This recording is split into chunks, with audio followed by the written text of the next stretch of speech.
नमस्कार दोस्तों, मैं जेपी डांडिया आप सभी का आपके अपने YouTube channel dandiya electrical study पर एक बार फिर से स्वागत करता हूं। दोस्तों, आज के इस वीडियो में देखेंगे कि 3 फेज इंडक्शन मोटर में टार्क क्या होता है, मतलब टार्क की गणना किस प्रकार कर सकते हैं, जिसको हिंदी में बला घूर्ण कहते हैं या फिर घुमावबल कह सकते हैं, उसकी गणना करेंगे आज। क्योंकि ये टॉपिक इतना इंपॉर्टेंट है क्योंकि टार्क के बिना मोटर चला नहीं सकते और मोटर फिर क्या करेगी, वही टार्क अपने किसी दूसरे जो मशीन होती है उस पर आरोपित करेगी। तो कितना बल आरोपित करेगी और उस बल को क्या कहेंगे, इसीलिए उस डीसी अपने इंडक्शन मोटर के टार्क की बात करें या फिर सभी मशीनों के टार्क की बात करें। क्योंकि टार्क एक घुमावबल होता है जो मोटर के शाफ्ट में मिलता है अपने को। तो शाफ्ट में जो टार्क मिलेगा उसको क्या कहेंगे, घुमावबल, वो कितना होगा उसकी गणना करने वाले आज। तो इससे पहले आप लोगों ने जैसे कि डीसी मोटर पढ़ी, डीसी मोटर का अध्ययन किया, उसमें टार्क की गणना की थी आप लोगों ने। टार्क क्या होता है वो भी बताऊंगा, लेकिन यदि टार्क के बारे में संपूर्ण जानकारी यदि point two point zero level से देखना चाहो तो डीसी मोटर के चैप्टर में डीसी मोटर का टार्क मैंने पढ़ा रखा है, वहां पे सब कुछ बता रखा है आप लोगों को। तो वहां पे पॉइंट टू पॉइंट बारीकी से अध्ययन मिलेगा, लेकिन फिर भी मोटे मोटे रूप से आज उन्हीं बातों को दोहराते हुए इस एसी मोटर के टार्क में भी आपको बताऊंगा कि वो टार्क क्या था। तो आज का टॉपिक क्या अपना कि 3 फेज इंडक्शन मोटर में या प्रेरण मोटर में टार्क, प्रेरण मोटर में टार्क मतलब घुमावबल क्या होता है या घुमावबल की गणना कर सकते हैं। एक ही बात है, गणना कर सकते हैं, कैलकुलेशन करेंगे, उसका फॉर्मूला देखेंगे। फिर मैंने आपको जो मोटरों के प्रकार पढ़ाए थे तब मैंने आपको बताया था कि स्टार्टिंग टार्क का मान अधिक कब होगा, रनिंग टार्क का मान अधिक कब होगा। वो उसमें बताया था कि आज वो मैंने जब आपको बातें बताई थी वो आज यहाँ पे साबित होने वाले हैं कि रनिंग टार्क अधिक कब होता है या फिर मैक्सिमम टार्क अधिक कब होता है, स्टार्टिंग टार्क का मान अधिक क्यों हुआ। तो ये देखोगे आप लोग, तो सबसे पहले ये देखेंगे टार्क होता क्या है। जैसे आप लोगों ने किसी मोटर को लिया, जैसे ये है, मैं एक आपको कोई पुली लगा देता हूँ, जैसे ये कोई गोल घिरनी है या पुली है, आप ये देखो ये गोल है, ये इसका केंद्र बिंदु है। मैं टार्क की परिभाषा बताता हूँ आप लोगों को।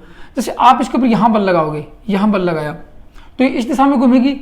फिर इसको यदि आप ऐसे बल लगाओगे, जैसे यहाँ बल लगाया, इसको हटा देते हैं, इसको बल लगाया, यहाँ बल लगाया, इसको एक दिशा में, तो इस दिशा में घूमेगी, मतलब एक दिशा में घूमेगा आप लोगों को। तो आप लोगों ने लगाया क्या, बल लगाया।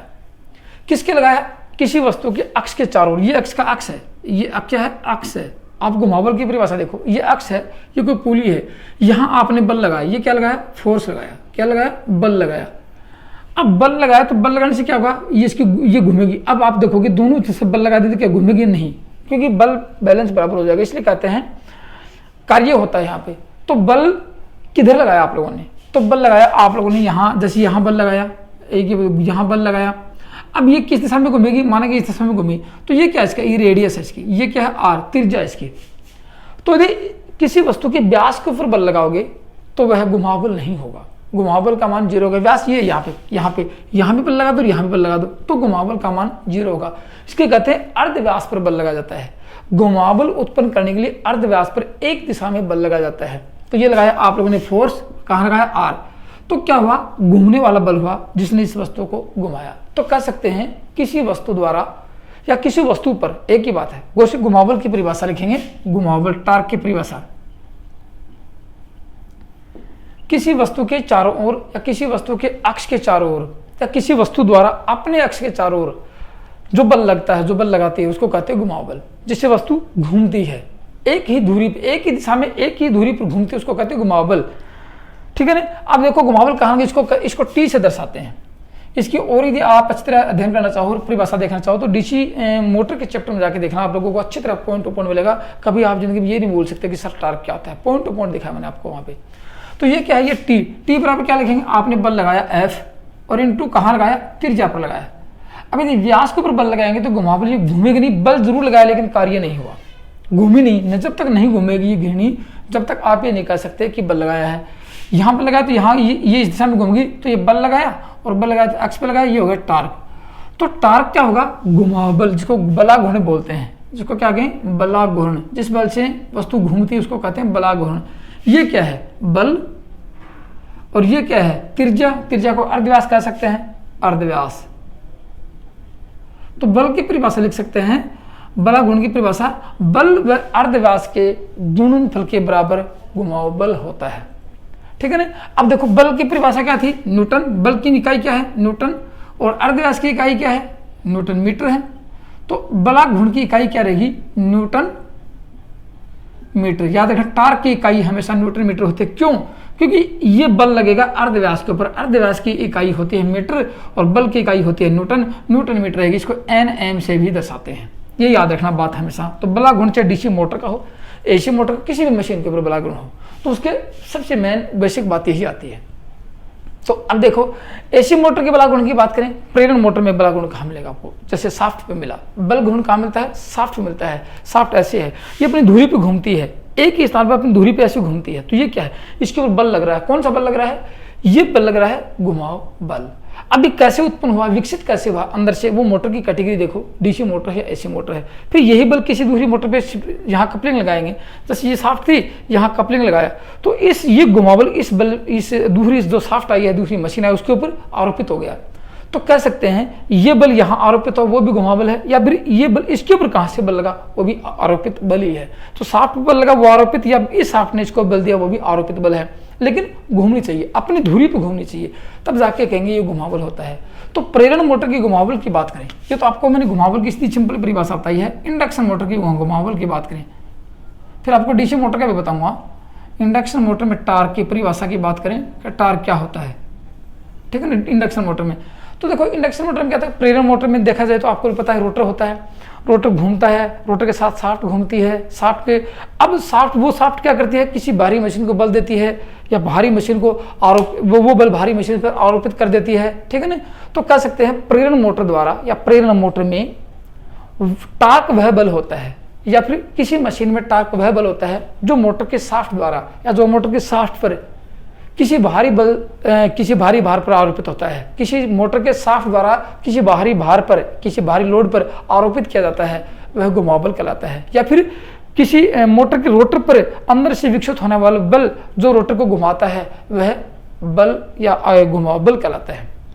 इसको किससे दर्शाएंगे, इसको टी से दर्शाते, लिख लेना, इसको टी से दर्शाते हैं बला घूर्ण को, टार्क को टी से दर्शाएंगे, और टार्क को हिंदी में कहते हैं बला घूर्ण या घुमावबल कहते हैं। याद रखना, बला घूर्ण या घुमावबल कहते हैं। ये टी होगा टार्क। इसकी इकाई क्या रहेगी, न्यूटन मीटर इसकी इकाई होगी, ठीक है ना। ये तो थी बात है इसकी। अब आगे देखेंगे कि इसमें और क्या होता है। देखो प्रेरण मोटर का टार्क देखिए बात, इसकी मोटर के टार्क की बात करें तो same to same DC motor के टार्क की भांति होता है। मैंने आपको बताया कि जब भी किसी मोटर के टार्क की बात करेंगे तो डीसी मोटर का टार्क मान लो, एसी मोटर का टार्क मान लो, या इंडक्शन मोटर का टार्क मान लो, या किसी मशीन का टार्क मान लो, same to same DC motor के टार्क की भांति होता है। अब डीसी मोटर का टार्क क्या था, ये आप लोगों को वो डीसी मोटर का चैप्टर देखना पड़ेगा आप लोगों को कि टार्क कैसे पढ़ाया था, फिर भी मैं आपको बताऊंगा कि टार्क क्या था, ठीक है ना। तो डीसी मोटर का टार्क इस एसी मोटर का टार्क कैसा होता है, सेम डीसी मोटर के टार्क की भांति होता है। डीसी मोटर के टार्क की भांति होता है, की भांति होता है। अब कैसा होता है वो आपको देखो, डीसी मोटर में टार्क क्या था, मैं आपको इसको मिटा के दिखाता हूँ। डीसी मोटर में टार्क क्या था उसकी बात करता हूँ। तो ये सबसे पहला था कि किसी भी मशीन की बात करेंगे, मोटर की बात करें तो डीसी मोटर के टार्क से तुलना की जाएगी। अब डीसी मोटर में टार्क दो थे, आपको ध्यान होगा, एक तो आर्मेचर टार्क था जिसको टीए से दर्शाया था, और एक शाफ्ट टार्क था जिसको वो शाफ्ट पे मिला था। टीए का मान टीए से अधिक था। आप लोगों को देखा था आर्मेचर टार्क हमेशा शाफ्ट टार्क से अधिक होता है, तो बीच में कहाँ चला जाता है, ये लॉस हो जाते हैं, ठीक है ना, ये लॉस हो जाते हैं, लॉस के कारण शाफ्ट टार्क का मान इससे कम हो जाता है। तो डीसी मोटर में टार्क दो थे, तो अपन भी यहाँ पे दो टार्क की बात करेंगे, एक शाफ्ट का टार्क मिलेगा, ठीक है ना, इसको कहेंगे एक तो टार्क जो स्टार्टिंग अवस्था में होता है, और एक जो एक तो अंदर से टार्क लगता है किसके ऊपर, रोटर पर लगता है, जिसको कहते हैं स्टार्टिंग टार्क होता है, और एक रोटर पर लगने के बाद रोटर घूम जाता है, जिस शाफ्ट के ऊपर टार्क मिलता है, उसकी बात करेंगे। तो यहाँ भी दो ही टार्क की बात करेंगे, एक रोटर टार्क की बात करेंगे, एक शाफ्ट टार्क की बात करेंगे। तो अब अधिकतर क्वेश्चन देखा जाए तो रोटर टार्क में से, डीसी मोटर में आर्मेचर टार्क में से, एसी मोटर में रोटर टार्क में से यही क्वेश्चन आते हैं। आपको पता शाफ्ट तो सबकी समान है, अंदर क्या हो रहा है ये किसी को पता नहीं है। डीसी मोटर के शाफ्ट भी आपको सेम वही दिखाई देगी जो एसी मोटर के शाफ्ट दिखाई देती है, ठीक है। तो शाफ्ट टार्क की बात करें, चाहे एसी मोटर का टार्क हो, चाहे डीसी मोटर का टार्क हो, या किसी शाफ्ट का टार्क हो, सब का सेम बराबर होता है, सब का बराबर होता है। तो शाफ्ट टार्क से डीसी मोटर का पढ़ लेना, चाहे आज एसी मोटर का पढ़ाऊंगा तब पढ़ लेना, ठीक है ना। लेकिन बात मुद्दा किस पे आता है, एसी डीसी मशीन में तो साफ्ट टार्क की बात करेंगे और एसी मशीन में टीआर रोटर टार्क की बात करेंगे।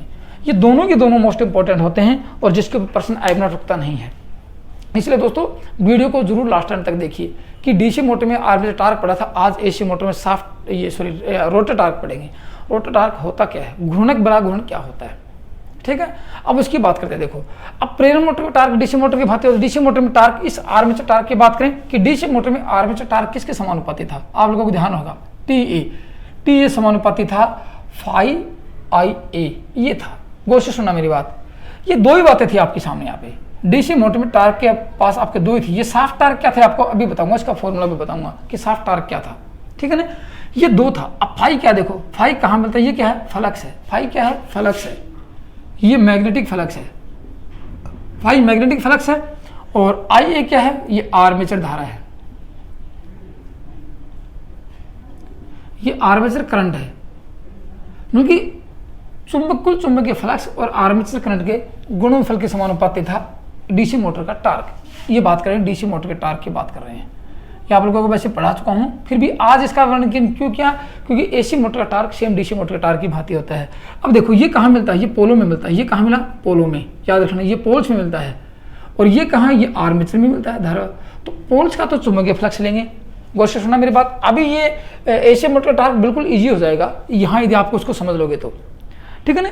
पोल्स का तो क्या लेंगे, चुंबकीय फ्लक्स लेंगे। पोल्स का है, बाहर की बॉडी में पोल होते हैं, पोल चुंबकीय फ्लक्स स्थापित करते हैं। पोलों का काम ही होता है चुंबकीय क्षेत्र स्थापित करना, चुंबकीय फ्लक्स स्थापित करना, ठीक है। तो वो क्या करेंगे, चुंबकीय फ्लक्स स्थापित करेंगे। उसी प्रकार देखा जाए अपने एसी मशीन की बात की जाए, एसी मोटर की बात की जाए, तो स्टेटर क्या करता है, सिर्फ ओनली घूमने वाला चुंबकीय फ्लक्स स्थापित करता है। तो डीसी मोटर में पोल और एसी मोटर में जो स्टेटर है वो उसमें भी पोल ही होते हैं। तो सेम टू सेम दोनों का एक ही काम है, फ्लक्स को स्थापित करना। तो ये भी फ्लक्स को स्थापित करता है कि कौन, स्टेटर भी फ्लक्स को स्थापित करता है। कैसा है, यदि एसी मोटर होगा तो परिवर्तनशील होगा, और यदि सिंगल फेस होगा तो, और थ्री फेस होगा तो घूमने वाला फ्लक्स होगा, घूमने वाला चुंबकीय फ्लक्स होगा। अब आर्मेचर टार्क क्या था, आर्मेचर घूमने वाला भाग है डीसी मशीन में। तो आर्मेचर धारा आ गई, तो यहाँ किसकी धारा लेंगे, रोटर की धारा लेंगे। तो यहाँ रोटर की धारा आई आर लेंगे। ये क्या है, रोटर करंट है। तो एसी मोटर में दो ही चीज़ों की बात करेंगे, उस चुंबकीय फ्लक्स की बात करेंगे, किसकी, उस चुंबकीय फ्लक्स की बात करेंगे जो स्टेटर द्वारा उत्पन्न होता है। वो क्यों होता है उसकी बात करेंगे, कि वोल्टेज के कारण हुआ या धारा के कारण हुआ, उसकी मतलब संपूर्ण चर्चा करेंगे। और एक होता है rotor current. Rotor current, rotor में धारा प्रवाहित होगी, क्यों होगी ये आप लोग पढ़ चुके हो, ट्रांसफॉर्मेशन क्रिया लगेगी, इंडक्शन की क्रिया लगेगी, तब जाके इसमें धारा प्रवाहित होगी। तो ये तो था डीसी मोटर का टार्क। इसकी इकाई क्या थी आप लोगों को पता है, टार्क की इकाई न्यूटन मीटर होती है, इसकी इकाई भी न्यूटन मीटर ही रहेगी। अब कहोगे सर साफ्ट टार्क क्या था, तो साफ्ट टार्क एक बार पढ़ लो इसको। साफ्ट टार्क की बात करें, जो साफ्ट जो गुबला घूर्ण मिलता है उसकी बात कर लेते हैं। ये था आप लोगों को डीसी मोटर में जाके देखना, मैंने पॉइंट टू पॉइंट पढ़ाया है। TSH, यहाँ भी साफ्ट के ऊपर टार्क मिलेगा, उसका भी फॉर्मूला यही रहेगा, उसमें भी फॉर्मूला यही था। क्या था, BHP into 60 into 735.5 upon 2πN, ये था आप लोगों का, ठीक है ना। ये किसका था, साफ्ट टार्क। तो ये सभी मशीनों में से लगभग सेम बराबर होता है। कुछ इसके प्रारूप होंगे, आपको बता दूंगा कि इसके प्रारूप और क्या हो सकते हैं। वैसे देखा जाए सेम टू सेम यही आता है। अब देखो आगे वो दिखाता हूँ आप लोगों को, इसकी चर्चाएं करेंगे पूरी की। तो अब यदि एसी मशीन के टार्क की बात करेंगे तो क्या क्या लेंगे, स्टेटर का चुंबकीय फ्लक्स लेंगे और रोटर की धारा लेंगे। अब देखो किसकी चर्चा करेंगे, इंडक्शन मोटर के टार्क। ये तो डीसी मोटर, इंडक्शन मोटर के टार्क की बात करते हैं, तो यहाँ लिखेंगे induction motor torque, induction motor torque, ये बात करेंगे। देखो मैंने आपको बताया कि यहाँ क्या है, फाई पोलो के द्वारा था, यहाँ लिखेंगे टी बराबर इंडक्शन मोटर टार्क किसका लेंगे, टी आर मान लो या टी इंडक्शन मोटर का टार्क मान लो, एक ही है। समानुपाती किसकी होता है, यहाँ देखो फाई और आई है, तो यहाँ लिख सकते हैं आई आर। एक ही बात, ये पहले ये लिख लो, ये पहले ये तो ये लिख लो, यहाँ पे ये लिख सकते हैं यहाँ पे क्या कि फाई एस क्या है, स्टेटर का टार्क, क्या देखना, स्टेटर का चुंबकीय फ्लक्स है, और आई आर क्या है, रोटर की धारा है। ये होता है इंडक्शन मोटर का टार्क। तो इसलिए मैंने आपको बताया कि डीसी मोटर की भांति सेम टू सेम होता है। आई आर क्या है, ये रोटर की धारा है, और फाई एस क्या है, स्टेटर का चुंबकीय फ्लक्स है, ठीक है। अब आपको पता है कि आई आर का इसकी बात, ये तो एक फिक्स है, ये तो कांस्टेंट है। जैसे स्टेटर आप लोगों ने बताया, मैं आपको डायग्राम बना के दी, स्टेटर में आपने 3 फेज सप्लाई दी, 8 पोल बनाई। आपको निर्धारित कि ये जितना चुंबकीय फ्लक्स उत्पन्न होगा वो सिर्फ फ्रीक्वेंसी के समानुपाती होगा और ईएमएफ के समानुपाती होगा। ईएमएफ कैसा होगा ये उसके कारण होगा, ये तो फिक्स है, इसको कम ज़्यादा नहीं कर सकते अपन। लेकिन रोटर की धारा कैसी होगी, तो सारा का सारा खेल किस पे बचेगा, इस पे बचेगा रोटर की धारा को। तो रोटर की धारा की गणना करना आसान नहीं है, रोटर की धारा की गणना करना आसान नहीं है और स्टेटर का चुंबकीय फ्लक्स की गणना करना आसान नहीं है। आप लोगों को ध्यान होगा इस चीज़ का, रोटर की धारा की गणना नहीं कर सकते, आसान काम नहीं है। हाँ कुछ देखो सर क्या गणना नहीं कर सकते, कर सकते हैं। तो रोटर की धारा की गणना करना और स्टेटर के चुंबकीय फ्लक्स की गणना करना आसान नहीं होता है, इसलिए कुछ इसमें फेरबदल करेंगे। स्लिप का मान लेंगे या फिर E2 लेंगे या E1 लेंगे, उसकी बात करेंगे। तो इसके संबंध कैसे होते हैं, आपको संबंध दिखाता हूँ। देखो रोटर में कब धारा प्रवाहित होगी, मैं आपको छोटा डायग्राम लगा दिखाता हूँ कि रोटर में धारा कब प्रवाहित होगी, क्यों होगी।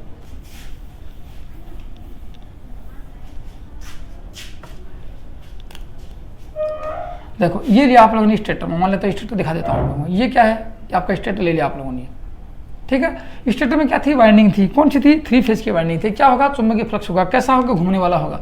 माना आपको ये वाइंडिंग दिखा दी, क्योंकि मैं स्टेटर दिखाता हूँ आपको कि रोटर में धारा कैसे उत्पन्न होगी। इस IR की बात करेंगे। वैसे आप कार्यप्रणाली देख चुके हो कि कार्यप्रणाली में मैंने आपको संपूर्ण बातें बताई थी।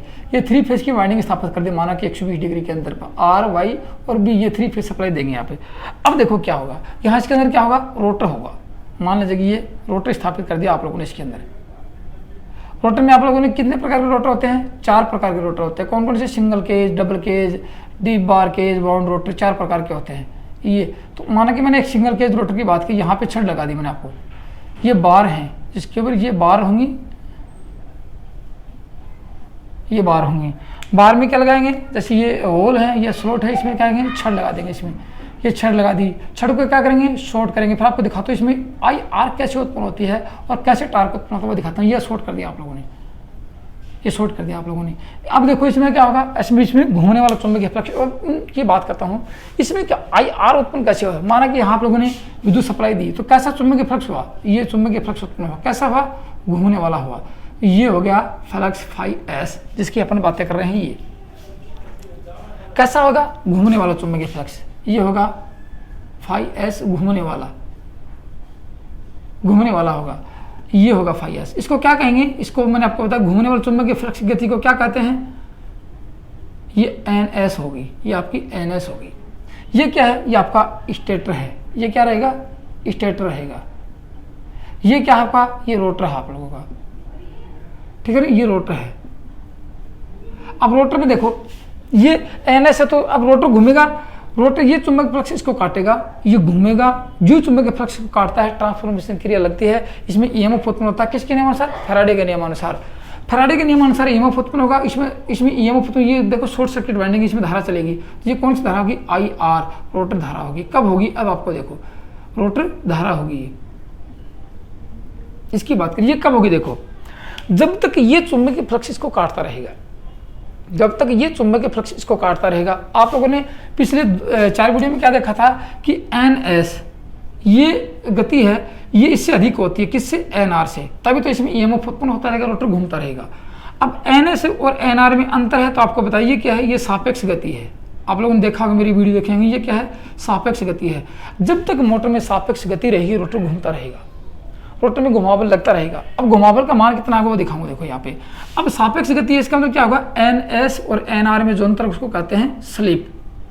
स्लिप देखी होगी आप लोगों ने, ये आप लोगों की स्लिप है। अब आप लोगों को पता होगा स्लिप का मान कब होता है, जब इन दोनों में अंतर होता है। स्लिप का मान 0 कब होता है, स्लिप का मान 0 होता है जब NS बराबर NR होता है, तो स्लिप का मान 0 होता है। गौर से सुनना। अब ये NS का मान NR का मान NS के बराबर, स्लिप का मान 0 होगा। ये क्या होगा, स्लिप बराबर 0 होगा। ये लोग देख चुके हो। जब तक स्लिप का मान 0 होगा, NR का मान भी 0 होगा, क्योंकि स्लिप का मान 0, इसकी गति इसके बराबर कोई चुंबकीय फ्लक्स काटने वाला नहीं है और कोई भी सापेक्ष गति नहीं है। इसका मतलब क्या होगा, NR का मान 0 रहेगा और NR का मान 0 तो टार्क का मान 0 होगा। इसलिए कह सकते हैं कि स्लिप बराबर 0 तो टार्क बराबर 0।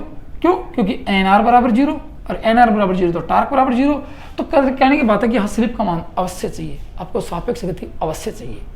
क्यों, क्योंकि आपको घुमावल उत्पन्न करना है। ये किस में है, 3 फेज इंडक्शन मोटर की बात कर रहे हैं, न कि सिंक्रोनस मोटर की बात कर रहे हैं।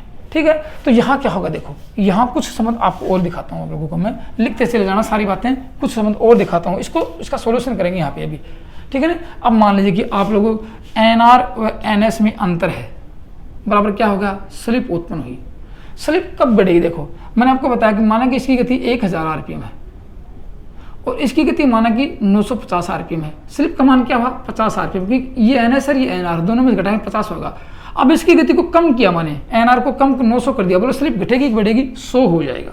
स्लिप का मान धीरे धीरे बढ़ रहा है, स्लिप का मान धीरे धीरे बढ़ेगा। कब, जब NR का मान घटेगा। तो कह सकते हैं NR का मान घटेगा, रोटर की गति घटेगी, कोशिश सुना, रोटर की गति घटेगी तो क्या होगा, स्लिप का मान बढ़ेगा। स्लिप का मान बढ़ेगा, इसका मतलब रोटर की गति धीरे हुई है, ये चुंबकीय फ्लक्स को ज्यादा काटेगा, क्योंकि इसकी सापेक्ष गति जितनी अधिक होगी उतनी ही ये चुंबकीय फ्लक्स इसको काटेगा, ईएमएफ का मान उतना ही अधिक होगा। तो कह सकते हैं रोटर ईएमएफ का मान क्या होगा, E2 भी बढ़ेगा, और E2 बढ़ेगा तो क्या होगा, I2 को मतलब IR भी बढ़ेगी, ये रोटर ईएमएफ भी बढ़ेगा, IR भी बढ़ेगी, देखो IR बढ़ेगा, और IR बढ़ेगी तो क्या होगा, टार्क का मान बढ़ेगा। ये यहाँ पे इतनी बातें आ गई, देखो इतना संबंध आ गया। क्या आ गया कि NR का मान कम होगा, स्लिप का मान बढ़ेगा, स्लिप बढ़ेगी तो क्या होगा, इस रोटर ईएमएफ बढ़ेगा, रोटर की धारा बढ़ेगी और टार्क बढ़ेगा। समझ गए आप। रोटर आप लोगों को क्या चाहिए था, टार्क चाहिए था। इसका मतलब ये कह सकते हैं रोटर की गति जो ही कम होगी, रोटर की गति जो ही कम होगी टार्क बढ़ेगा, रोटर की गति जितनी बढ़ेगी टार्क कम होगा।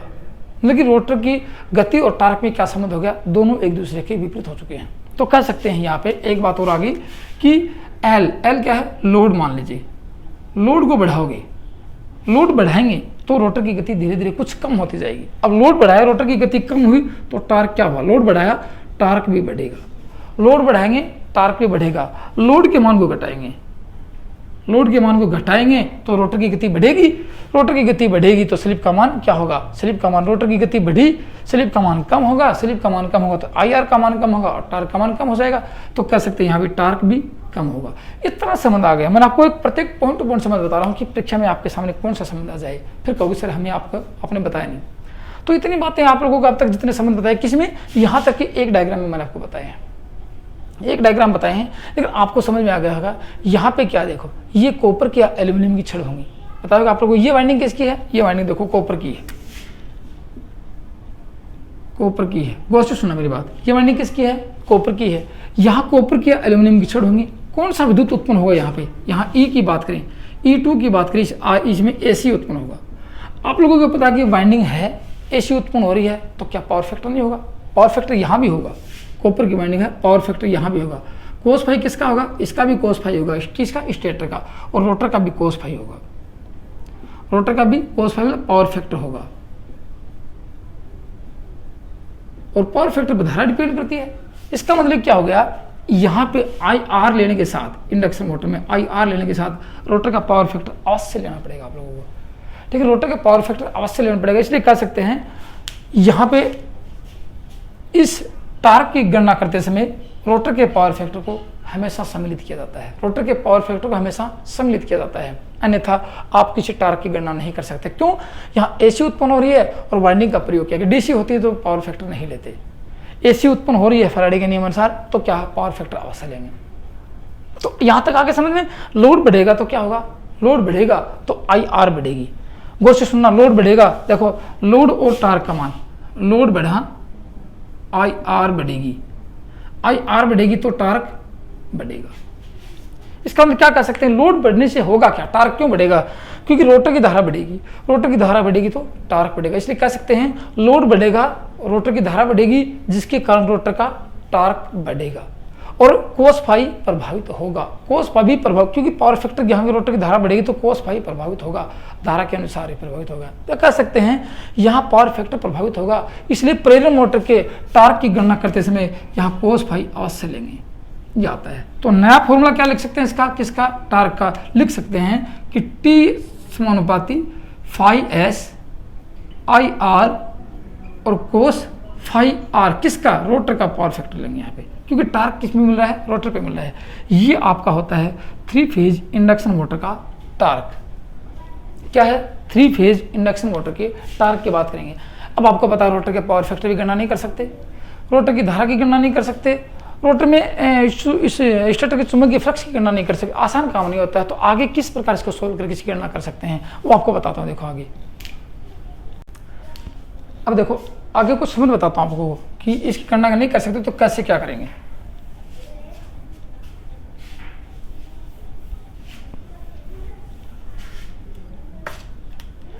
यहां लिखेंगे टार्क, क्या लिखेंगे? टार्क लिखेंगे। किसका? इंडक्शन मोटर का टार्क। टी समानुपाती फाई एस आई आर और कोस फाई आर, ये होता है टार्क। किसमें? न्यूटन मीटर में।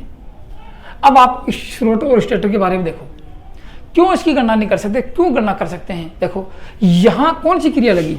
यहां लगी ट्रांसफॉर्मेशन क्रिया। यहां कौन सी क्रिया लगी? ये इसके ऊपर आरोपित हुआ कौन सा? फैराडे का नियम सिद्ध हुआ और इंडक्शन का प्रभाव लगा और ट्रांसफॉर्मेशन क्रिया लगी। ट्रांसफॉर्मेशन क्रिया लगने से कह सकते हैं कि ये स्टेटर क्या है? ये ट्रांसफार्मर की प्राइमरी वाइंडिंग की भांति कार्य कर रहा है। ट्रांसफार्मर की TRF ट्रांसफार्मर की प्राइमरी वाइंडिंग की भांति। और रोटर क्या है? रोटर ट्रांसफार्मर की सेकेंडरी वाइंडिंग की भांति कार्य करता है। अक्षामर इसकी सेकेंडरी वाइंडिंग की भांति कार्य करता है। तो यहाँ कितना वोल्टेज उत्पन्न होगा? ये ट्रांसफार्मर की रेशियो से अनुमान लगा सकते हैं। यहाँ कितनी धारा उत्पन्न होगी? ट्रांसफार्मर की रेशियो से अनुमान लगा सकते हैं। तो ट्रांसफार्मर की रेशियो की बात करें। अब रेशियो की बात करने से पहले आपको पावर फैक्टर में क्या क्या चाहिए? देखो पावर फैक्टर भी इसका ज्ञात करेंगे। देखो यहाँ वाइंडिंग है, ये R1 क्या होगा? R1 स्टेटर प्रतिरोध होगा, स्टेटर रेजिस्टेंस होगा। और R2 क्या होगा? R2 रोटर रेजिस्टेंस होगा, रोटर प्रतिरोध होगा। मैं नाम लिखा देता हूं। देखो जहां वाइंडिंग होती है वहां क्या होता है? रिएक्टेंस होता है। यहाँ रिएक्टेंस होगा, किसका होगा? X2 होगा। X2 मतलब कि सेकेंडरी वाइंडिंग का, मैंने आपको सेकेंडरी वाइंडिंग की बात है। X2 होगा, किसका होगा? रोटर का रोटर रिएक्टेंस होगा। रोटर, ये मैं लिखा देता हूं, रोटर रिएक्टेंस होगा। रिएक्टेंस, रोटर रिएक्टेंस होगा। यहाँ X1 होगा, यहाँ X1 होगा तो क्या होगा? स्टेटर रिएक्टेंस होगा, स्टेटर X होगा, स्टेटर का X होगा। या अब देखो, और यहाँ E2 का मान होगा, मैंने आपको लिखा है। यहाँ E1 होगा, E1 होगा, ये किसका वोल्टेज है? स्टेटर का वोल्टेज है। और यहाँ E2 होगा, E2 ये किसका वोल्टेज है? ये रोटर वोल्टेज है, रोटर वोल्टेज है, क्योंकि ट्रांसफार्मर की बातें करेंगे। तो यहाँ अब वो रेशियो निकालते हैं। देखो रेशियो क्या था?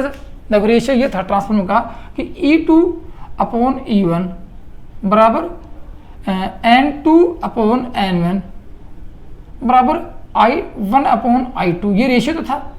और इनके बराबर क्या था? K था। ये रेशियो है जिसका ट्रांसफार्मर वोल्टेज अनुपात, टर्न अनुपात और धारा अनुपात, ये रेशियो था इनका। ठीक है, अब आप लोग इतना समझोगे कि यहाँ इस E2 का मान ज्ञात करना है। E2 निकालेंगे तो धारा निकल जाएगी, ठीक है ना। X2 निकालेंगे तो धारा निकल जाएगी। अपने को IR का मान ज्ञात करना है, IR या I2 का मान ज्ञात करना अपने को। तो जब तक उसका मान नहीं पता लगेगा तब तक इसको गणना नहीं कर सकते। तो E2 देखो, इसको हटा देता हूँ, I2 की। यहाँ देखो इन दोनों के बराबर क्या है? ये सॉरी 1 है, यहाँ पे ये भी 1 है, ठीक है ना। इसके बराबर क्या है? ये K है। तो लिख सकते हैं E2/E1 बराबर K। K क्या है? K है N2/N1 का अनुपात है K। तो यहाँ इस टर्नों की टर्न रेशियो ले लेते हैं। यहाँ पे ये ले लिया आप लोगों ने टर्न रेशियो, इसके बराबर में लिख सकते हैं। तो ये अब ये कह सकते हैं कि I2 की बात की जाए, ठीक है ना। क्योंकि I बराबर आपको पता क्या होता है? I बराबर होता है किसी इंडक्टिव सर्किट में I बराबर होता है E/Z होता है, E/Z होता है। Z क्या है? प्रतिबाधा। प्रतिबाधा क्यों? क्योंकि यहाँ रोटर का रेजिस्टेंस भी है और रोटर का रिएक्टेंस भी है। जहाँ रेजिस्टेंस और रिएक्टेंस होते हैं वहाँ क्या होता है? प्रतिबाधा होती है। तो E/Z होता है। किसकी बात कर रहे हैं? 2 की बात कर रहे हैं, ठीक है ना। तो अब इसकी बात की जाए, I2 का मान ज्ञात किया जाए, तो I2 बराबर क्या लिख सकते हैं? I2 बराबर E2, क्योंकि धारा किसकी बात कर रहे हैं? I2 लिख दो या IR लिख दो, एक ही बात है। E2/Z2, Z इसकी लिखें Z, और Z बराबर क्या होता है? आप लोगों को पता है R² प्लस X² का रूट होता है Z। गौर से सुना मेरी बात। अब Z किसका ज्ञात करेंगे?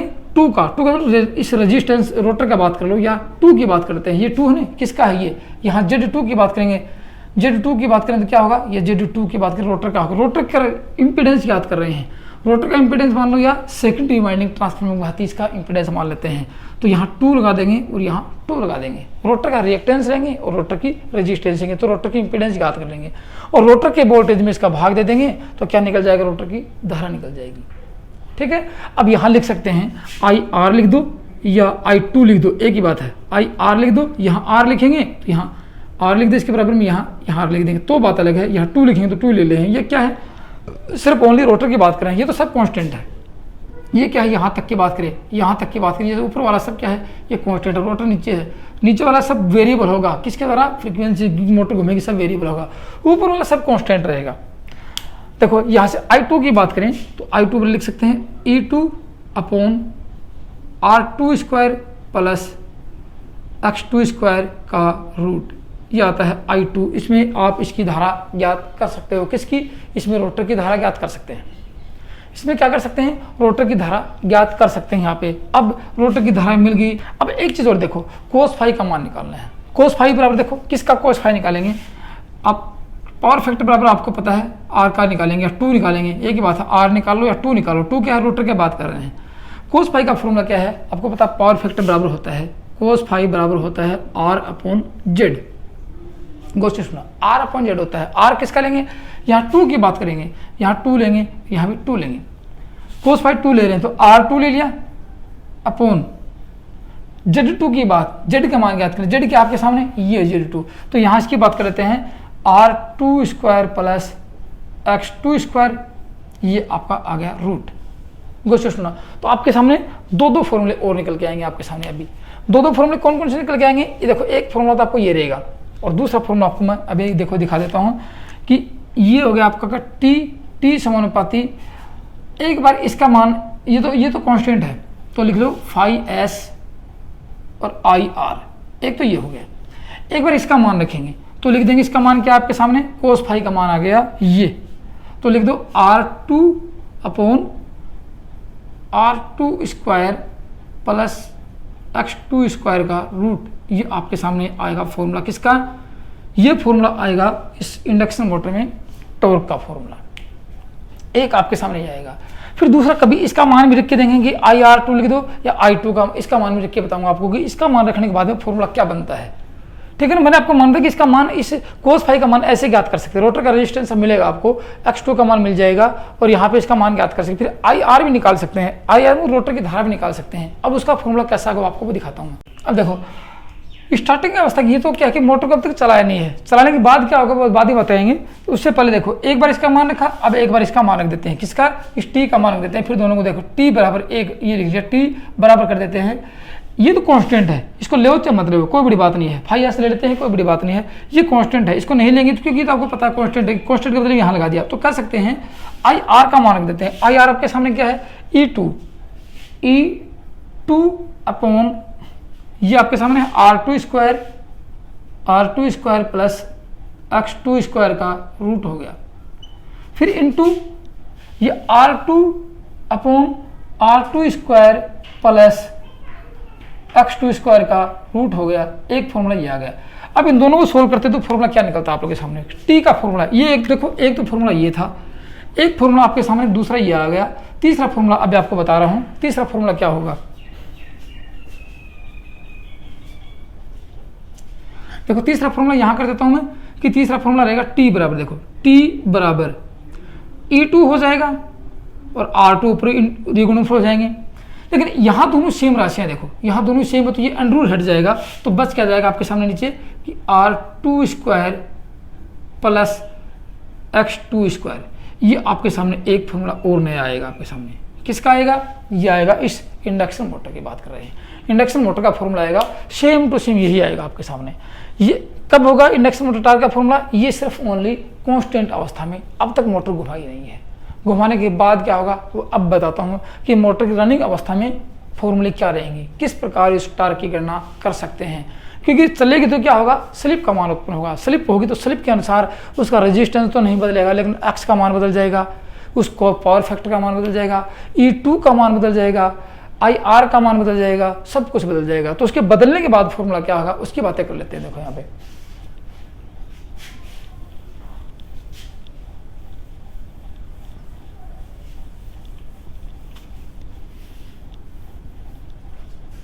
अब देखो मोटर की रनिंग अवस्था में क्या लिखेंगे, मोटर की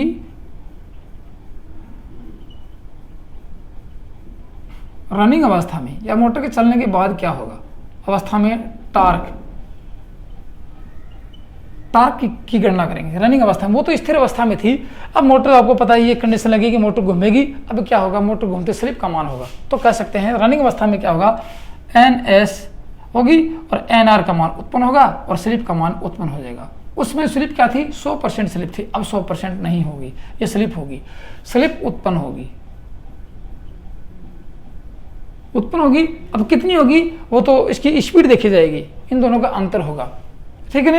अब आपको पता है कि रोटर ने जब इस चुंबकीय फ्लक्स ने पूरे के पूरे चुंबकीय फ्लक्स रोटर को काटा तो ए का मान अधिक था, इस 2 का मान क्या था, मैक्सिमम था उस समय, अब मैक्सिमम नहीं होगा, अब इस ई का मान घट जाएगा। कह सकते हैं स्लिप उत्पन्न होगी, देखो स्लिप का मान उत्पन्न हुआ, स्लिप उत्पन्न हुई, धीरे धीरे इसकी स्पीड बढ़ेगी, NR बढ़ेगी, देखो NR बढ़ेगी तो स्लिप का मान घटेगा, स्लिप का मान घटेगा, आप लोगों को पता है NR बढ़ेगी तो क्या होगा, स्लिप का मान घटेगा, और स्लिप का मान जब घटेगा तो क्या होगा, देखो E2 का मान घटेगा, इस वोल्टेज का मान घट जाएगा, किसमें, इसमें वोल्टेज घटेगा, वोल्टेज घटेगा तो क्या होगा, इसमें फ्रीक्वेंसी का मान घट जाएगा, फ्रीक्वेंसी भी घट जाएगी। गौर से सुनो मेरी बात, अब फ्रीक्वेंसी घट गई तो अब बताओ इस E2 का मान किसके ऊपर डिपेंड हो गया, इस E2 का मान ये किसके ऊपर डिपेंड हो गया, इस स्लिप के ऊपर, इस E2 का ये क्या है, रोटर का वोल्टेज है, ये स्लिप के ऊपर डिपेंड हो गया, S क्या है, स्लिप है, तो कह सकते हैं E2 बराबर क्या लिख सकते हैं, S E2, पहले वाला जो E था उसको स्लिप से गुणा कर देंगे, पहले जो E था उसको स्लिप से गुणा कर देंगे, ये क्या S क्या है, स्लिप है, तो आपको E2 का मान मिल जाएगा। तो E2 का मान S क्या है, स्लिप है, स्लिप को E2 से पहले वाले जैसे यहाँ 100 वोल्टेज था पहले, गौर से सुनना, स्लिप का मान 100% था तो यह 100 वोल्टेज हो गया, अब स्लिप का मान घट जाएगा 2%, जो 2% बचेगा 4% बचेगा, उसके हिसाब से यहाँ वोल्टेज हो जाएगा, तो यहाँ वोल्टेज बढ़ गया। एक तो आपको सामने ये देखना है, दूसरी बात लिख सकते हैं, या फिर उस कैलकुलेशन की बात करते हैं कि E2 का मान क्या लिखा था, आप लोगों को ध्यान होगा, मैंने E2 लिखाया था, ये E2 बराबर क्या लिखा था, या E2 का मान लिखा तो मैंने लिखा के क्या था, N2/N1 का रेशियो था ट्रांसफॉर्मर की सहायता से, KSE1, S क्या है, स्लिप, मैंने आपको लिखा था E2 का मान लेगा KE1, ये लिखा था आप लोगों को, थोड़ी देर पहले कैलकुलेशन करवाया था, ट्रांसफॉर्मर से रेशियो अनुपात बताया था तब।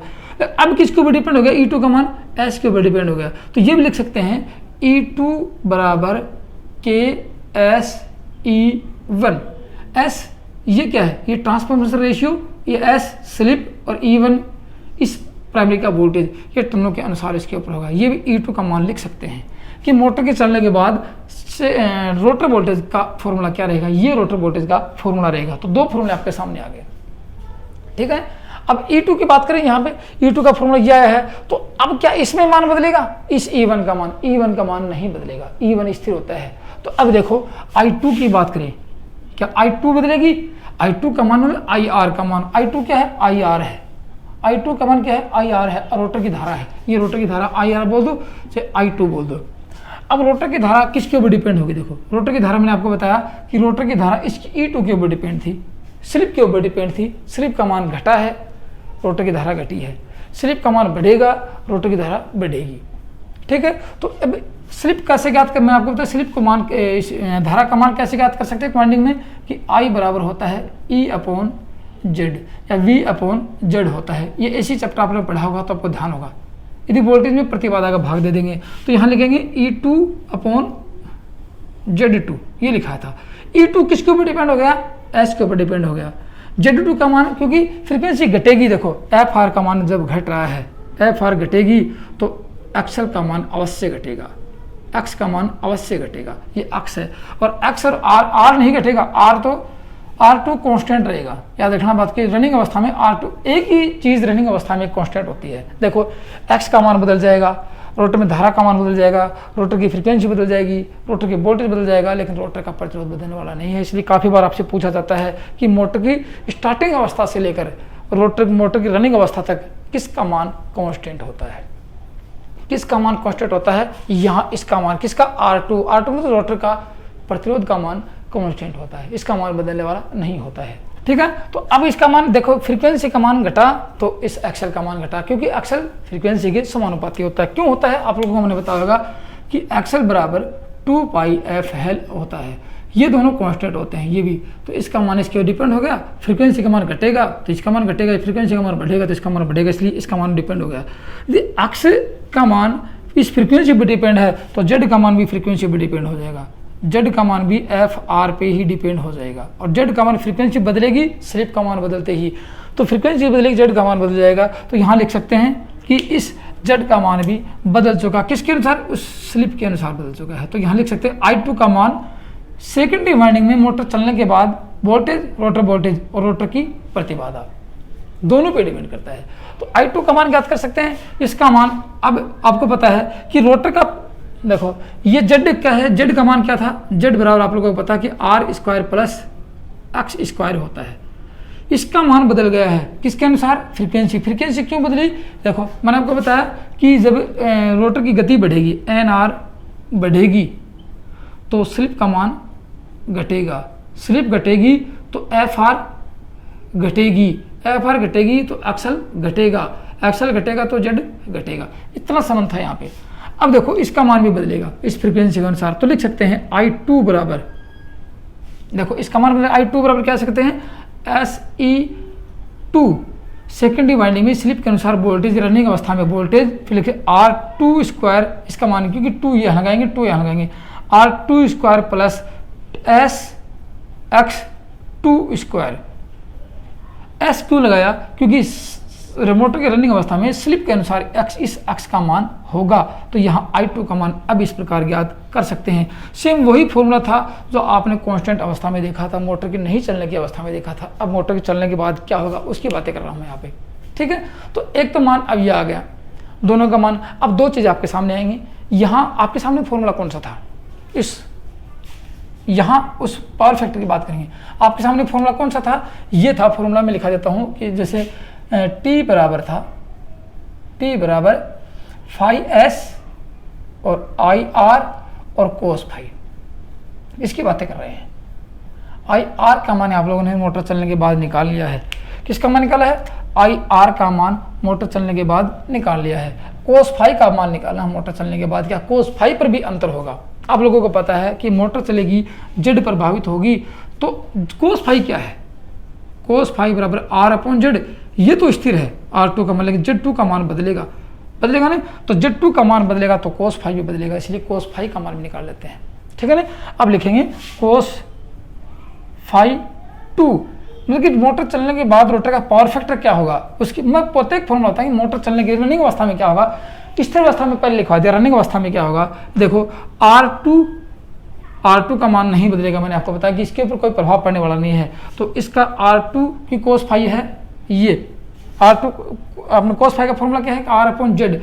जेड का फॉर्मूला आपके पास ये है, तो लिख दो R2 स्क्वायर प्लस एक्स का मान बदलेगा, कब? स्लिप के अनुसार बदलेगा, SX2 स्क्वायर। एस क्या है? स्लिप है, स्लिप को लेना अनिवार्य है। मोटर चलने के बाद स्लिप के ऊपर सब कुछ डिपेंड करता है, रोटर की बातें। तो ये होगा आपका कोस फाई। तो देखो I2 का मान निकालिया मोटर चलने के बाद, अब कोस फाई का मान निकालिया मोटर चलने के बाद, तो अब टार्क का मान भी आसानी से निकाल सकते हैं। टार्क का मान भी आसानी से निकाल सकते हैं, क्योंकि टार्क क्या आपके सामने? टार्क का सूत्र ये रहेगा। देखो मैं यहाँ तो कुछ मिटा देता हूँ, लिखते चले जाना सारी बातें। ये रहेगा टार्क बराबर क्या रहेगा? ये आपके सामने फॉर्मूला है, फाई एस आई आर और कोस फाई। यहाँ कांस्टेंट है, ये क्या है? फाई एस, इसका फाई एस ये है, फाई एस ये कांस्टेंट है, बदलने वाला नहीं है। ये फ्रीक्वेंसी बदलेगी, सप्लाई फ्रीक्वेंसी तो ही बदलेगा। तो अब इसका फॉर्मूला लिख सकते हैं अपन, किसका? T बराबर आई आर का मान लिख दे एक बार। आई आर का मान ये निकाला आप लोगों ने, I2 में लिख लो या आई आर लिख लो, SE2 upon R square, R2 square प्लस SX2 स्क्वायर, और ये लगा दिया रूट। अब लिख लो कोस फाई का मान। कोस फाई का मान लिख दो यहाँ पे कि कोस फाई का मान ये R2 square, R2 upon R2 square प्लस SX2 स्क्वायर। मोटर चलने के बाद स्लिप लेना अनिवार्य है, क्योंकि R2 का मान पूरे फॉर्मूले में R2 नहीं बदलेगा मोटर चलने के बाद भी। अभी देखो इसका फॉर्मूला क्या निकल गया? T बराबर निकल गया SE2 और R2 दोनों गुणनफल हो गए, नीचे से दोनों सेम राशियां देखो, तो यहाँ इसका मान हट जाएगा, इसके रूट का मान, तो R2² प्लस SX2², ये हो गया आप लोगों के सामने। ये दो R2 भी 2 हो जाएंगे और ये 2 हो जाएंगे, ठीक है ना। ये तो थी आपकी बात है, क्योंकि ये सिर्फ ये हटाया और कुछ नहीं हटाया आप लोगों को, बाकी सेम राशि सेम टू सेम है। तो ये आपके सामने किसका फॉर्मूला निकल जाएगा, ये फॉर्मूला निकल जाएगा टार्क का फॉर्मूला, इसका इंडक्शन मोटर का टार्क क्या होगा। अब इसको यदि आगे और हल करते हैं कि ये 2 हो जाएंगे, ये 2 हो जाएंगे, 1 1 2 1 1 2, ये 2 हो जाएंगे, जुड़ेंगे, तो फिर क्या होगा यहाँ पे इसका यदि और आगे हल करते हैं और आपसे पूछा जाए कि इंडक्शन मोटर का टार्क क्या होगा, तो यहाँ निचोड़ निकल के आता है कि इसका मान होगा T बराबर, इसको यदि और सॉल्यूशन करते हैं तो T बराबर SE2² अपॉन 2R2², ये 2R2 स्क्वायर नहीं 2R2, ये फॉर्मूला निकल के आता है आपके सामने इस इंडक्शन मोटर का। तो आप लोगों को ध्यान होगा कि मैंने आपको लिखा था कि एक फॉर्मूला स्टार्टिंग में क्या लिखा था, देखो रनिंग अवस्था का तो फॉर्मूला ये है, रनिंग अवस्था का फॉर्मूला ये है, और स्टार्टिंग अवस्था का फॉर्मूला ये था। ये रनिंग की बात कर लेते हैं, ये स्टार्टिंग की बात कर लेते हैं। ये लिखा था कि phi SIR और R2 upon R2² plus X2² का रूट ये था। तो ये R2 के समानुपाती, देखो R2 जितना बढ़ेगा स्टार्टिंग अवस्था में टार्क उतना ही होगा, ठीक है ना। तो लिख सकते हैं R2 बढ़ेगा स्टार्टिंग अवस्था में, स्टार्टिंग अवस्था की बात करें, TS की बात करते हैं, TS में स्टार्टिंग अवस्था के टार्क की बात करते हैं, तो टार्क TS उतना ही बढ़ेगा। R2 जितना कम होगा स्टार्टिंग टार्क उतना ही कम होगा, TS का मान उतना ही कम होगा। लेकिन रनिंग अवस्था की बात करते हैं, ये रनिंग की बात कर लेते हैं, तो R2 का मान जितना घटेगा, देखो विलोम अनुपात, ये घटेगा तो ये बढ़ेगा, देखो ये घटेगा ये बढ़ेगा, तो R2 का मान जितना घटेगा उतना TR का मान रनिंग टार्क उतना ही बढ़ेगा। ये संबंध आता है इसमें, R2 का मान उतना ही बढ़ेगा, गौर से सुनो मेरी बात। तो फिर कह सकते हैं R2 का मान जितना बढ़ेगा रनिंग अवस्था में, TS का मान उतना ही घटेगा। ये देखो यहाँ पे बात आती है इसकी, और R2 का मान बढ़ेगा तो क्या धारा चलेगी और कॉपर हानियां बढ़ जाएंगी, जिससे मोटर की क्षमता और दक्षता भी प्रभावित हो जाएगी। अब देखो एक बात और आती है, आपसे पूछा जाएगा कि मोटर में मैक्सिमम टार्क कब उत्पन्न होगा, तो मैक्सिमम टार्क का फॉर्मूला यही यहाँ पर लोगों के सामने कि मैक्सिमम टार्क, मोटर की मैक्सिमम टार्क कब होगा, ये मैक्सिमम टार्क का फॉर्मूला है। फिर भी आपको बोल बताता हूँ कि मैक्सिमम टार्क कब होता है मोटर का, उसकी बातें कर लेता हूँ। यहाँ पे टार्क इसको देख लेंगे, उसकी बातें कर लेता हूँ आप लोगों के सामने। देखो मैक्सिमम टार्क कब होगा, कुछ कंडीशन होंगी, एक तो होगी स्थिर कंडीशन होगी और एक होगी रनिंग कंडीशन होगी। याद रखना, एक तो स्थिर कंडीशन होगी, एक होगी रनिंग कंडीशन। तो स्थिर कंडीशन की बताऊंगा मोटर में स्थिर कंडीशन में मैक्सिमम टार्क कब होगा, और रनिंग कंडीशन बताऊंगा कि मैक्सिमम टार्क कब होगा।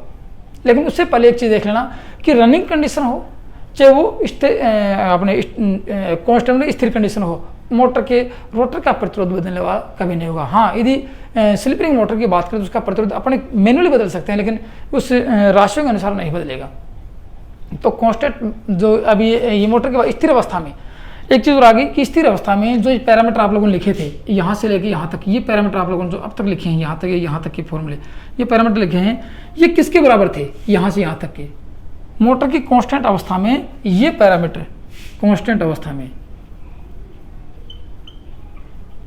मोटर की स्थिर अवस्था में सभी पैरामीटर, सभी जो राशियां लिखी हैं सभी पैरामीटर क्या होंगे, ट्रांसफार्मर के अनुसार होंगे, ट्रांसफार्मर के अनुसार होते हैं, ट्रांसफार्मर के समान होते हैं।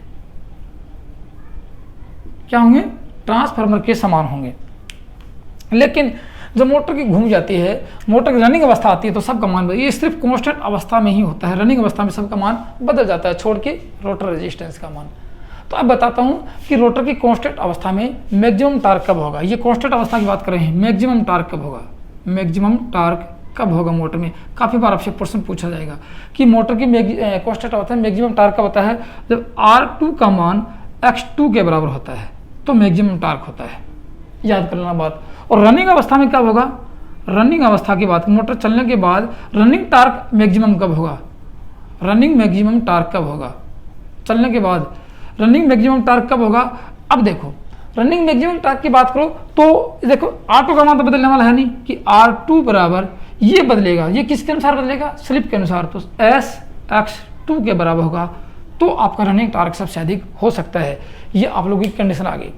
अब देखो एक कंडीशन आ गई, ये तो था आप लोगों के टार्क, मैंने आपको टार्क का फॉर्मूला बताया, टार्क स्लिप में क्या संबंध है, टार्क लोड में क्या संबंध है, टार्क आर्मेचर धारा में क्या संबंध है, टार्क की E1 E2 में क्या संबंध है, सब फॉर्मूला बताया। आपके सामने किसी प्रकार का फॉर्मूला आता है तो उसका आंसर वंचित नहीं होना चाहिए, आंसर का जवाब अवश्य देना चाहिए, लेकिन बिल्कुल आप कांस्टेंट, मैंने आपको जो संबंध बताया इस प्रकार से इसके अनुसार देख लेना, आपको अच्छी तरह समझ में आ जाएगा। अब एक और बच गया कि मोटर का साफ टार्क क्या होता है, वो आपको लिखा देता हूँ। देखो साफ टार्क की बात करें, TSH की बात करते हैं, BHP into 60 into 735.5 upon 2πn, ये आता है, बस और कुछ नहीं आता है। ये आप लोग देख लेना, ये न्यूटन मीटर में ये आता है। ये आप लोगों का इंडक्शन मोटर का टार्क की मैंने चर्चा की है और संबंध बताया आप लोगों को। तो किस किस में होगा, इंडक्शन मोटर में इन सब में संबंध होगा। NS NR में क्या संबंध है, NS NS के अनुपात को क्या कहते हैं, इस IR और इस cos फाई में क्या संबंध है, इस X2 और R2 में क्या संबंध है, सबका संबंध होता है आप लोगों को। और परीक्षा में यही प्रश्न लगभग आपसे पूछे जाते हैं, इसलिए आप एक बार नहीं 2 बार देख के भी संबंधों को अच्छी तरह देख लेना और आपके आंसर गलत नहीं होना चाहिए। फिर भी दोस्तों किसी प्रकार की यदि कोई समस्या होती है तो कमेंट्स में लिख के जरूर बताना कि सर हमें अब तक समझ में नहीं आया है। आप लोगों को फिर दोबारा अच्छी तरह समझाऊंगा आप लोगों को। एक बार दोबारा मैं एक नई वीडियो बना के आपको या मैं लाइव क्लास लेकर आपको समझा सकता हूँ। तो दोस्तों आज की वीडियो इतना ही था। थैंक यू, धन्यवाद।